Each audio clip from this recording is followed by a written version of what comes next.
વડોદરામાં આજે Sundays on cycle rally યોજાઈ હતી। આ સાયકલ રેલી પેલેસથી નીકળીને શહેરના રાજમાર્ગો પર ફરીને સ્વસ્થ જીવન માટે સાયકલ ચલાવવા સહિત વિવિધ રમતો રમવાનો સંદેશ આપ્યો હતો।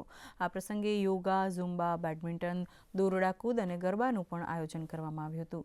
રેલીમાં પૂર્વ ભારતીય ક્રિકેટર રાજેશ ચૌહાણ, ડેપ્થાલેટમાં એશિયા કપ ગોલ્ડ મેડલ વિજેતા નંદિની અગાસરા, સંસદ સભ્ય ડોક્ટર હેમાંગી જોશી, વડોદરાના મ્યુનિસિપલ કમિશનર અરુણ મહેશ બાબુ અને નિશ कुमारी जोड़ाया था।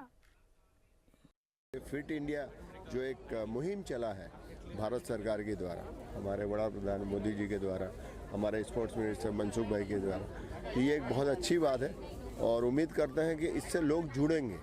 सिर्फ ये हज़ारों में नहीं, इसमें लाखों में जुड़ना बहुत ज़रूरी है। जितनी बड़ा देश है उसमें अगर लाखों में लोग जुड़ते हैं और नेक्स्ट जनरेशन अगर इसमें जुड़ती है तो बहुत अच्छी बात है। વડોદરાના બધા સાયકલિસ્ટને કહેવા માંગીશ કે તમે લોકો બહુ સારું કરી રહ્યા છો અને એને કન્ટિન્યુ કરીને રોજે રોજ સાયકલિંગ કરો, કાં તો એક્સરસાઇઝ કરો, આધા ઘંટા રોજ ફિટનેસ કરો, આધા ઘંટા રોજ।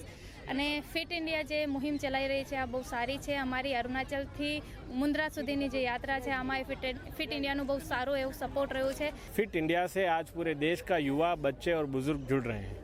इसका ही एक उदाहरण संडे ऑन साइकिल कि जो उन्होंने एक आह्वान किया था, पूरे देश के अभी तक 54 जितने मुख्य शहरों में संडे ऑन साइकिल आयोजित हुआ और यहाँ पे आज वडोदरा में हमारे लिए गर्व की बात है कि वडोदरा में लक्ष्मीविलास पैलेस से आज 55वां संडे ऑन साइकिल आयोजित हुआ है और इसमें 500 से ज़्यादा सभी साइकिलिस्ट जुड़कर इसमें फिट इंडिया की मूवमेंट को बल दिया है। इसलिए मैं सभी साइकिलिस्ट का भी आभार मानता हूँ।